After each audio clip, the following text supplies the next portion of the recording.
Hello, Detroit. It's great to be back. Before I begin, I just want to mention 3 pieces of good news today.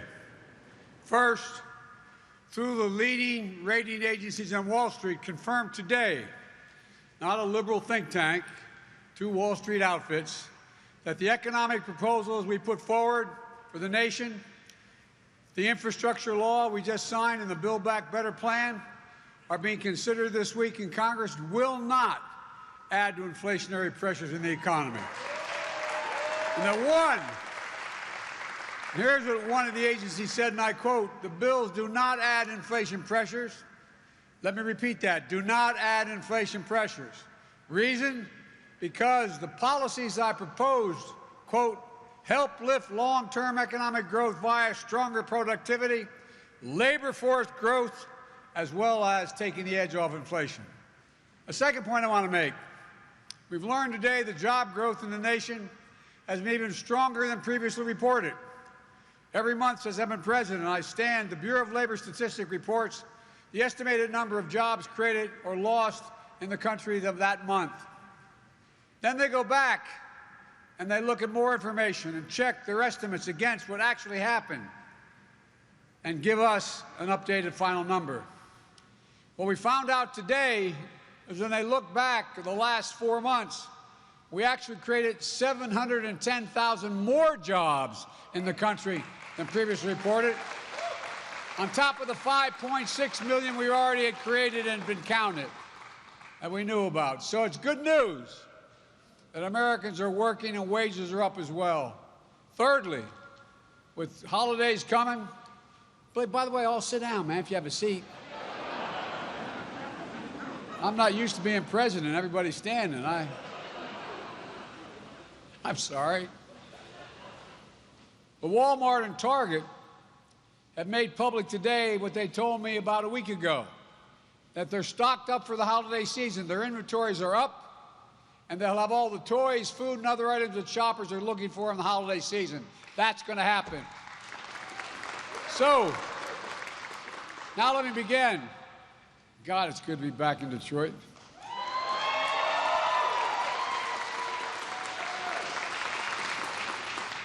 And that Hummer's one hell of a vehicle, man. Yo!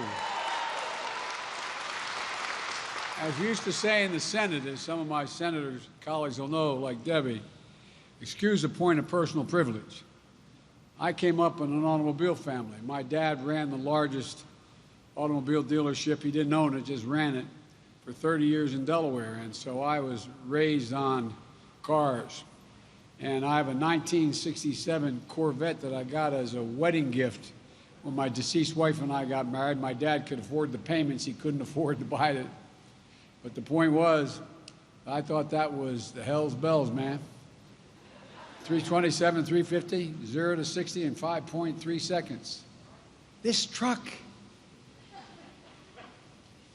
3 times heavier. 0 to 60 in 3 seconds. Whoa. And besides, there's a beautiful red Corvette, maroon Corvette I'm driving home over here. Yolanda, thank you for the introduction. And President Ray Curry, thank you. No one does more to look out for American auto workers than Ray Curry. And it's great to be with you today, pal. And happy birthday. And I want to thank the team here at GM, especially to your chairwoman, Mary Barry. Mary, you're an incredible leader. You really are. Thank you for hosting us at the very same facility where you once served as a plant manager. I believe Mary gotten a promotion or 2 since then. I know a lot about that as a son of a car guy.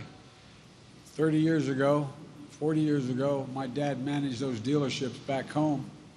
I used to work with my dad's operation, drive up to Mannheim Automobile Auction and bring back automobiles. And I guess I got a promotion too. Look, I got a chance to drive a pretty incredible machine back then. but I never could have imagined vehicles like the ones that I just took for a spin. The first ever all-electric Hummer, which I first got to check out back in August when GM brought one to the White House lawn, in the South Lawn, along with the electric Ford 150 and the electric Jeep Wagoneer. Masterpieces of modern manufacturing, built by union workers, and proof that America has what it takes to win the competition of the 21st century. And I want to thank Lieutenant Governor Carlin Gilchrist, who's become a friend, as well as I want to thank Representative, where's Representative Tlaib? I want to thank her for the passport into the city, into your district. Thank you. I appreciate it very much. I want to thank my Secretary of Labor, Marty Walsh, for joining me here today as well. And let me tell you, the infrastructure law I signed on Monday would not be possible without the Michigan Congressional delegation. That's not hyperbole. Debbie Stabenow, once again, Debbie delivered for Michigan auto workers. She was the driving force to make sure this law included a national network of electric vehicle charging stations. Gary Peters, Senator Peters, is instrumental in securing a mere $65 billion for high-speed internet in this law. So families in rural Michigan will finally have broadband infrastructure they need to get connected and expand the possibilities for them and their children. And Alyssa Slotkin, she can't be here today, but she knows that the competitive edge around the world depends on the strength of our industrial base here at home and the people who run that base. And Dan Kildee continues to be the leading voice for investing in infrastructure in small towns and communities, but so folks in every part of the state can compete. And Dan and Debbie are responsible for the additional tax credit of $4,500 for union-made vehicles.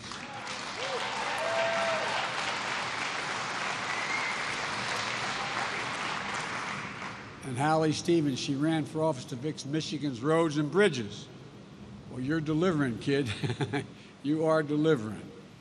And Andy Levin, a former union organizer, Andy fought like hell to make sure that this law allowed us to start replacing lead pipes in Michigan and all across America. And Brenda Lawrence was a key fighter in clean drinking water as well. And we're lucky to have her leading the Democratic Women's Conference and serving in the leadership of the Congressional Black Caucus. Thank you. And Debbie Dingell, my great friend, who whenever I'm in trouble, I call her for advice first. Now, when I screw up, it doesn't mean I followed her advice. It means I may not have followed it. But Debbie, thank you for being such a good friend for so long. Debbie helped drive us across the finish line with this legislation. Folks, it's not hyperbole to say that this delegation is laser focused on your needs, the needs of the people of Michigan and the American people, your concerns, the kind of conversations that take place around your kitchen tables. Conversation as profound as they are ordinary. How am I going to get to work on time if I-75 is flooded again? How can I be sure my job at the auto plant is still going to be here a few years down the line? How can I afford to get my child a degree beyond high school if they don't start with the same opportunity?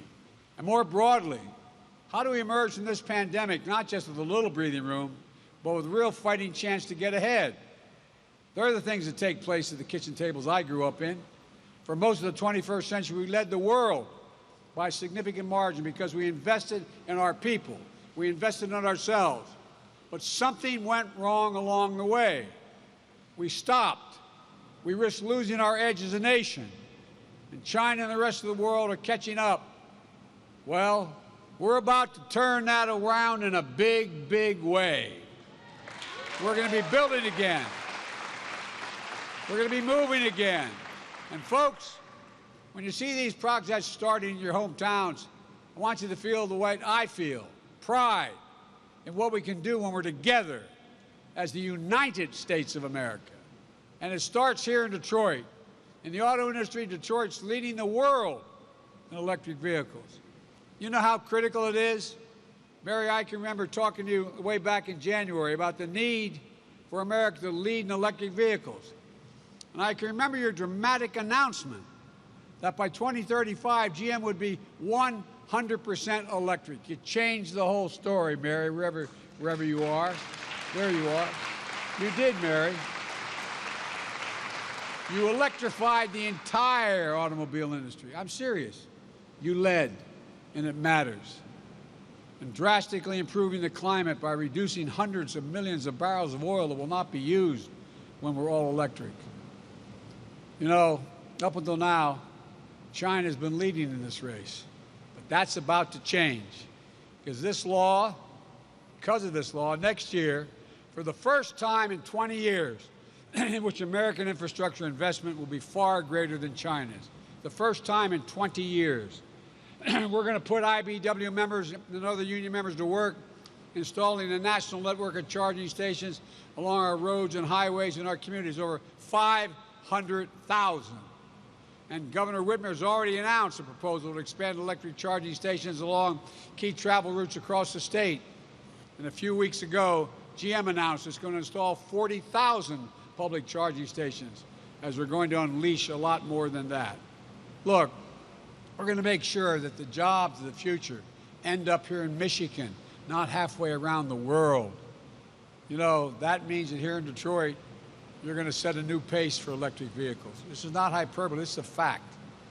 With this infrastructure law, along with my Build Back Better plan, we're going to kickstart new batteries, materials, and parts production and recycling, boosting the manufacturing of clean vehicles with new loans and new tax credits, creating new purchase incentives for consumers to buy American-made, union-made clean vehicles, like the electric Hummer. Folks, or the Silverado, or any other of the 20 or more vehicles that GM's going to come out with in the near term that are electric. And spurring demand by covering federal government's enormous fleet of vehicles is what I'm going to do. I pledged when I ran. We have thousands and thousands of vehicles in the federal fleet. They're going to all go electric, all of them, down the road, supporting electric transit systems, electric school buses. And of course, that's not all the law will achieve. This law is going to start to replace 100% of the nation's lead pipes and service lines. As I was stated earlier, every child in Michigan and across America can turn on the faucet and drink clean water. 10 million homes have those lead pipes going in, and 400,000 schools. Tens of thousands of plumbers and pipe fitters are going to get to work in good-paying jobs and help make the nation healthier. Folks, and there's an additional $10 billion nationwide to eliminate the dangerous forever chemical PFAS, which is an incredibly dangerous chemical. Look, this law is going to make high-speed internet affordable and available everywhere in America. Create jobs laying down that broadband line. Today, 14% of Michigan households don't have an internet subscription. Nearly 400,000 people in the state. A lot of places, there's no broadband infrastructure at all. This law is going to make high-speed internet affordable, available everywhere in Michigan. Urban, suburban, rural, going to create jobs laying down broadband lines. And in the 21st century in America, no parent should have to do what a lot of you did and they did in my state and all over America, should ever have to sit in a parking lot of a fast food restaurant again, just so their child can use the internet coming from that fast food restaurant. This is the United States of America, for God's sake. This law makes the most significant investment in roads and bridges in 70 years, fixing so many of those 1,200 bridges, 7,300 miles of roads here in Michigan that are in poor condition. So when a family drives the car you built right here, they'll be a whole lot safer, and they'll get there a hell of a lot faster. The law includes the most significant investment in passenger rail in the past 50 years. And again, in public transit, ever. I remember Mayor Duggan, who's not here, he's on a honeymoon. He's a good guy, I love Duggan. He helped pull this city out of a real tough spot. And he used to talk about, I found out, I didn't know it beforehand, that we didn't have, most of the jobs are outside the city. Significant 60% of the people who had those jobs outside the city didn't have vehicles to get out, didn't have cars to get outside the city. So we provided buses, transit, and guess what? Things began to change. Well, now we're going to change that again. Here in Michigan, that means replacing nearly 1/5 of the transit vehicles that are past their useful life. It means jobs for folks making the upgrades, good paying union jobs, jobs you can raise a family on jobs you can't outsource. Folks, this law will modernize our airports, freight rail, our ports along the Great Lakes, making it easy for companies to get goods to market, reducing supply chain bottlenecks, and lowering costs for families. This law also builds up our resilience against extreme weather events. Here in Michigan, you know the cost of extreme weather. You remember the flooding this summer that shut down parts of I-75 and I-95, the power outages and tornado warnings. They were costing this state billions of dollars. Nationally, last year, listen to this, nationally last year, the extreme weather cost the United States of America $99 billion. $99 billion. From hurricanes in Louisiana to 20 inches of rain in the Northeast to fires in the West that literally consume more land than the entire state of New Jersey from Cape May to New York. That's how much is burned to the ground. This law builds back our bridges, our water systems, our power lines, our electric grid better and stronger. So few Americans will be flooded out of their homes or lose power for days and weeks at a time when a storm hits. This bill also rewards companies for paying a decent wage, for buying Americans, sourcing their products right here in America, not abroad. This will help the United States export clean energy technology, including electric vehicles made here in Michigan, to the entire world. There's so much more in this law, but most of all, this law does something truly historic. This law is going to help rebuild the backbone of this nation. When I ran for office, I said there were three reasons I wanted. One, to restore the soul of this country, decency. Two, to restore the backbone of this country. Working class and middle class folks, they're the ones that build America. And three, to unite the country. To rebuild the economy from the bottom up and the middle out is the way I look at the world. The blue collar, this is a blue collar blueprint to rebuild America and leaves no one behind. The same goes for my Build Back Better plan. It's for our people. If you're paying, for example, $14,000 or $15,000 a year for child care so you can work, a lot of families in America are doing that. My Build Back Better plan is going to make it a gigantic difference in your life because child care costs will be limited to 7% of your income. 7%. Look, my Build Back Better plan is going to provide access to better education. You know, one of the reasons we went ahead to the rest of the world at the turn of the 20th century is we're the first nation in the world that had universal education for 12 years, not based on any background or income. That pushed us ahead, but the rest of the world's caught up, and in many cases passed us. If we were sitting down for the first time today and saying we want a universal education in America, would anybody say we'd only make it 12 years to compete in the 21st century? I don't think so. So what we're doing, we're going to make sure that every 3- and 4-year-old in America has access to quality preschool. School, school, school. And by the way, all the data shows that'll increase by 56% the possibility of going through all the way through 12 years of school and on to after school, after high school. And young people graduating from high school will have access to education beyond high school. We're increasing Pell Grants for providing apprenticeship programs. And we're going to make a huge difference for those 2 million women in America who can't get back into the workforce right now because they can't afford child care. Look, my Build Back Better plan is going to help solve that. If you're one of the millions of Americans who's paying around $1,000 a month for your insulin, for example, my Build Back Better plan will make sure that we change that too, because it means that no one will pay more than $35 a month for the insulin. And under my plan, we're going to lower costs for prescription drugs across the board, allowing them to negotiate prices, lowering the cost of daycare, elder care, housing, health care, prescription drugs. That's what the plan does. My plan meets the moment of climate change as well. And one more thing. It's fully paid for. Fully paid. It does not increase the deficit 1 single cent. As a matter of fact, it reduced the deficit, according to the experts. And again, no one in America earning less than $400,000 will pay a single penny more in federal taxes. No one. And you say, well, how you doing that, Joe? Well, I tell you what, real simple. I come from the corporate capital of the world. More corporations incorporated in my state of Delaware than all states combined. And guess what? They ain't paying enough. Sorry, Mary. But here's the deal. Look, I'm a capitalist. If you're able to make $1 million or $1 billion, have at it. That's good for everybody. Except, pay your fair share. We have 55 corporations.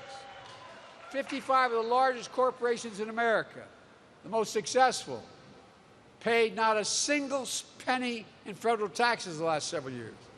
And guess what? They made $40 billion. I want them to make money. That's good.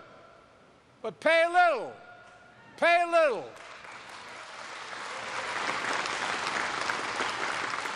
And that's how we pay for it, for real. It doesn't cost a cent. We all talk the program's $1.75 billion. Guess what? It's paid for. Paid for.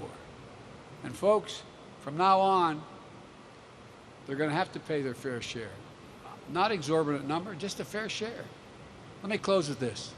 Throughout our history, we've emerged from previous crises stronger than we were before the crisis. One of the few nations in the world done that. Every major crisis has occurred in American history. Every one. We've come out stronger after it than before it happened. Because we invested in ourselves. During and after the Civil War, we built the Transcontinental Railroad, uniting us, East and West, creating jobs and opening up America in a way it never had occurred before. During the Cold War, we built the interstate highway system, transforming how Americans live their lives, allowing us to spread out across the nation. And now, as we work to put the COVID-19 pandemic behind us, we will build an economy of the 21st century. It matters. On Monday, I held a virtual meeting for 3.5 hours almost with President Xi Jinping of China. Years ago, when I was vice president, I was in China with him. We were near the Tibetan plateau, and we had over 25 hours of private meetings, me and an interpreter and he an interpreter. We got to know one another. Well, guess what? He turned to me one day, this is God's truth, my word is abiding, and said, can you define America for me? And I said, absolutely, in one word. Possibilities. Possibilities. We're the only nation in the world that believes everything was within our ambit. There's nothing impossible once we set our mind to it. It's never been a good bet, as more world leaders had to hear me say. It's never been a good bet to bet against America. Never. There's no limit to what the American people can do. No limit to what our nation can do. Because, folks, and this is just not a political speech. I believe this is a fact of history. No limit. Given half a chance, just half a chance, the American people have never, ever, ever, ever let the nation down. Never. Because of this Michigan delegation, this new law gives our people a chance, more than half a chance. We're at an inflection point in world history. Things are changing, not just here, across the world. And the question is, how do we respond to it? What do we do? I truly believe, and I give you my word as abiding this, I truly believe that 50 years from now, historians are going to look back at this moment, the last 2 years and the next 4 or 5 years, and they're going to determine whether or not, in that moment, did America win the competition for the 21st century, or did we lose it? Because that's where we are. All the pieces on the globe are changing. But we got to get back in the game, folks. We don't have to hurt any other nation. We got to get back in the game now. Because, by the way, if we don't get back in the game and able to do it, who else is going to deal with the crises in the Middle East? Who else is going to deal with the Israeli-Palestinian issue? Who else is going to deal with all those issues that affect? Who else is going to be the nation that decides that we have to have a plan to deal with the next pandemic and lead the world so we're not where we are now, because there will be others. Folks, I'm betting on America. I'm betting on the American people. We've got to focus on what made the nation great. I have no problem with people on the Wall Street, bankers and others, fine. But they didn't build America. The middle class built America. And unions built the middle class. God bless you all, and may God protect our troops. Thank you, thank you, thank you.